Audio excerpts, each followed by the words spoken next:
I'm here to read another chapter from our book. When we left off, they had started to smell the main character. So we don't know if they're going to find him. We might find out today. This chapter is called Metamorphosis. I remember thinking to myself, there's no escape for me now. Even if I make a run for it and manage to dodge the lot of them, I still won't get out because the doors are chained and locked. I'm finished. I'm done for. Oh, Grandmama, what are they going to do to me? I looked around. I saw a hideous painted and powdered witch's face staring down at me, and the face opened and the mouth yelled triumphantly, "It's here! It's behind the screen! Come and get it!" The witch reached the gloved hand and grabbed me by my hair, but I twisted it free and I jumped away. I ran. Oh, I ran. The sheer terror of it all put the wings on my feet. I flew around the outside of the great ballroom. Not out of them had a chance of catching me. As I came level with the doors, I pushed and tried to open them, but the big chain was on them and they didn't even rattle. The witches were not bothering to chase me. They simply stood there in a small group watching me, knowing for certain that there was no way I could escape. Several of them were holding their noses in gloved hands, their cries of, "Pooh, what a stink! We can't stand this much longer. Catch it then, you idiots!" screamed the Grand High Witch from the platform, spurred out in line across the room and close in to grab it, corner of the filthy little gum boil, and seize it and bring it up to me. The witches spread out as they were told. They advanced towards me, some of one end and some from the other, and came down the middle between the rows of empty chairs. They were bound to get me now. They were all they had me cornered.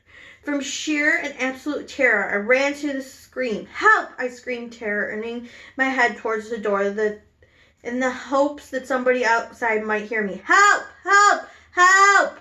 Get it!" shouted the Grand High Witch. "Grab hold of it. Stop it yelling." They rushed at me. Then about 5 of them grabbed me by the arms and legs and lifted me clear off the ground. I went on screaming, but one of them clapped a gloved hand over my mouth and stopped me. "Bring it here," shouted the Grand High Witch. "Bring the spying little vermin up here to me." I was carried onto the platform with my arms and legs held tight by many hands. I lay there suspended in the air, facing a ceiling. I saw the Grand High Witch standing over me, grinning at me in the most horrible way. She held up the small blue bottles of Mouse Maker. She said, "Now, if the little medicine, hold his nose and make him open his mouth."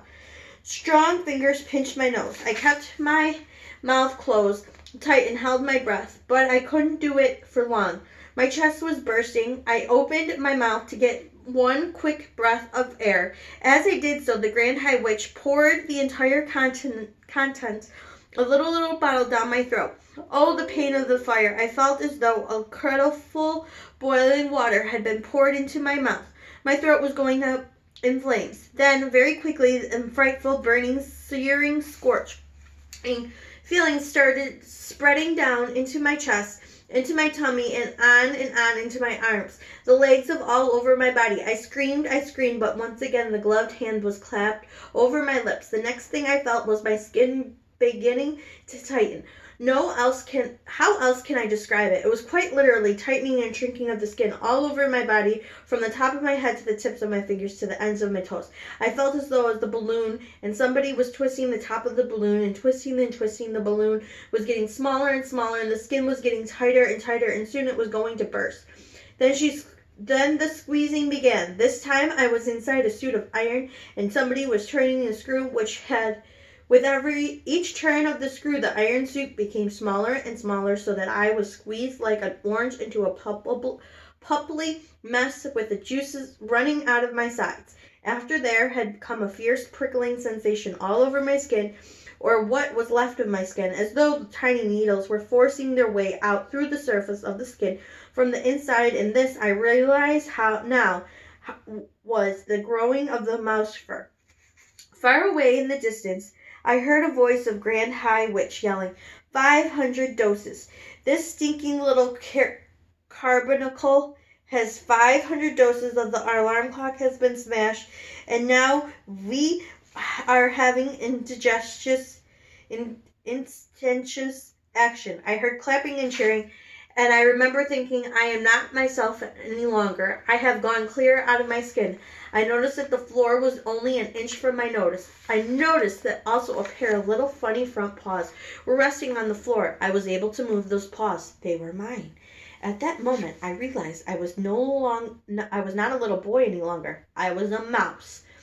Now, for the mousetrap, I heard the Grand High Witch yelling.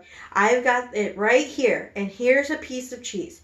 But I wasn't going to wait for that. I was off and across the platform in my own speed. I leapt over the witches, feet right, left. In no time, all I was down the steps and on the floor of the ballroom itself and skidded off among the rows of chairs.